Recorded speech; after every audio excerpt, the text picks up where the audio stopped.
Власта и опозицијата со оптимизам гледаат на можноста во наредните месеци европските земји да станат едногласни по прашањето за проширување на Европската унија.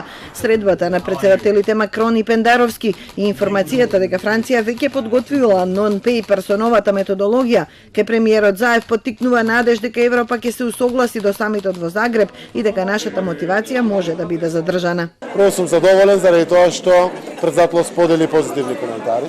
Мене ми е јасно дека следува методологија. Мене ми е јасно дека следува методологија која што мора да биде адаптирана и од земјите членки, но и од Европската комисија.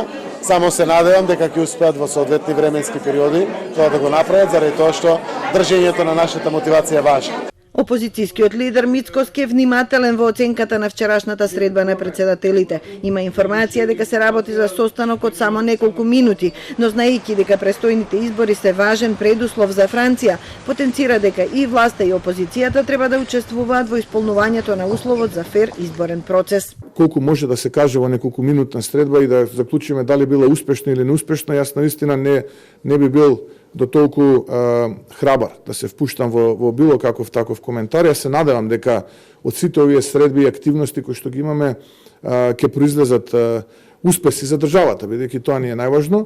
Вчера председателот Пендаровски ја пренесе информацијата што ја добил од колегата Макрон. До март треба да се усвои новата методологија за преговори за членство во Унијата.